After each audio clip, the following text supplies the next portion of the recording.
This is Vancouver's Chinatown, a historic neighborhood that unfortunately has many socio-economic issues such as poverty, homelessness, and drug use.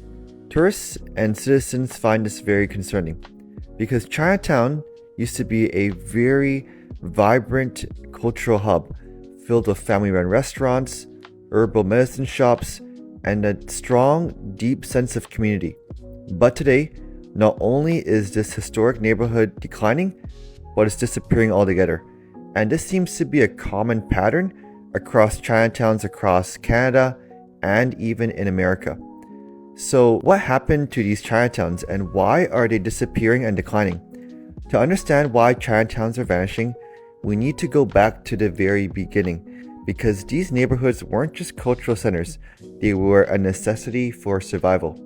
In this video, I'm going to discuss 5 key factors and the driving forces behind the decline of Chinatowns across Canada and US and North America. Let's go back to the late 1800s. Chinese immigrants arrived in Canada, much like in other places across America, in search of opportunities, better lives, and better jobs. Many worked on the Canadian Pacific Railway, especially near Vancouver, enduring dangerous conditions for low wages, especially because in BC, it's very mountainous, a lot of cliffs, which required a lot of dynamite. And guess who did all of the dynamite and tough jobs? Well, once the railway was complete, they faced a new challenge: racism. Laws like the Chinese head tax and the Chinese Exclusion Act restricted immigration and forced Chinese workers into segregated neighborhoods. So not only were they forced into segregation, but they had to pay a significant amount of money just to come into Canada. Vancouver's Chinatown became a safe haven, one of the few places where the community could live, work, prosper, and support each other.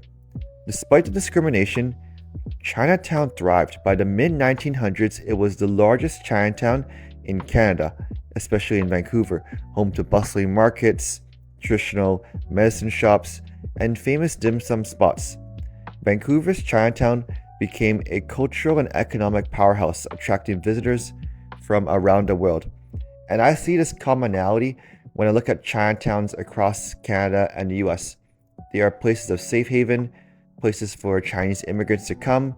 They work together, live together, and prosper together. And these Chinatowns become historic places, not just for the Chinese themselves, but for tourists and citizens of the cities. Starting in the late 20th century, several factors led to the decline of Chinatowns across North America. The first is economic mobility. Second and third generation Chinese Canadians, like myself, moved into suburban areas like Richmond, maybe Burnaby, where they could afford bigger homes and open businesses in less crowded spaces. There's less of a reliance on the traditional old Chinatown. Think about it like this. You have, let's say you're in the 20s or 30s, you have job promotion, you don't have to work those blue-collar jobs that many of our parents worked. So you're going to look for maybe a little bit of a bigger neighborhood, a nicer neighborhood where there's less crime and there's less of a reliance on old Chinatowns. Another factor that's led to a decrease or a decline in Chinatown is the rising real estate prices and luxury developments in these areas. Gentrification has forced many long-term businesses to shut down simply because they can't pay the property tax. What was once a affordable housing for Chinese elders is now prime real estate for high-end condos. In San Francisco's Chinatown, skyrocketing rents have displaced family-run businesses, while in New York's Chinatown, investors have bought up historic buildings, turning them into boutique hotels.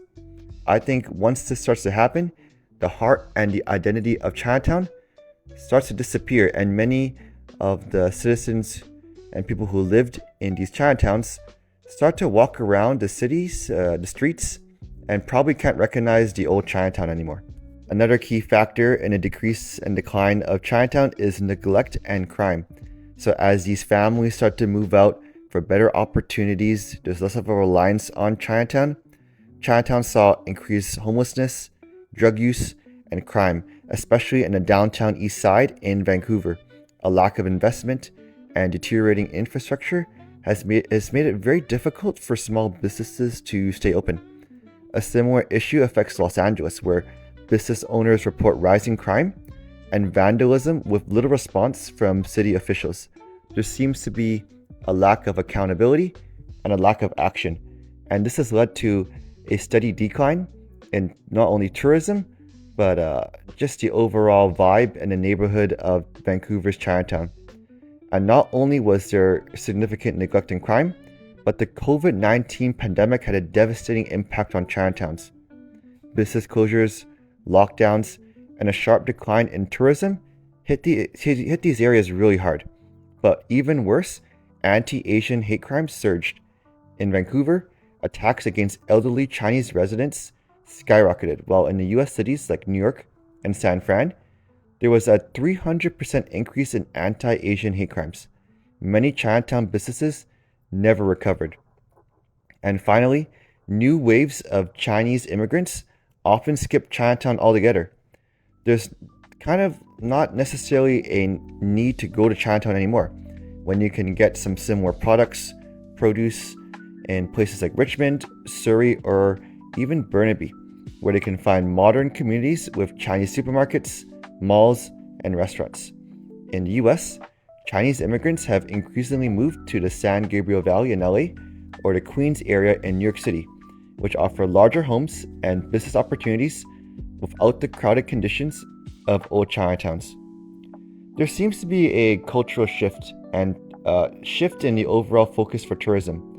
In many cities, Chinatowns have transformed into tourist attractions rather than functional community centers. While this brings visitors, it also means that long-term businesses are being replaced by souvenir shops, fusion restaurants, or high-end real estate developments. Cities like San Fran and New York have struggled to maintain authentic Chinese businesses as tourism has changed the character of their Chinatowns. Despite these challenges, many are fighting to preserve Vancouver's Chinatown. In 2023, the federal government pledged $1.8 million to revitalize the neighborhood because there's a real need for renovations, reduction in crime, and more cultural programs as well. Community groups are pushing for better safety measures and heritage protections to get not only tourists but more citizens and residents to visit Chinatown. Similar efforts are happening in San Francisco and in New York. But the question remains, can a historic Chinatown survive in a modern city, or will it become just another tourist attraction, stripped of its original identity? Chinatowns were built out of necessity, safe places in a country that didn't always welcome Chinese immigrants. Today, their disappearance and decline raises a bigger question. How do we preserve the cultural heritage in an area of rapid urban change? What do you think? Should cities and governments do more to protect Chinatowns, or is this just a natural evolution of a city? Let me know in the comments below, and thank you for watching this video from Biz1. If you enjoyed this video, be sure to share and subscribe and check out some other deep dives into my content through business, economics, and urban trends. Thanks for watching, and I'll see you in the next video.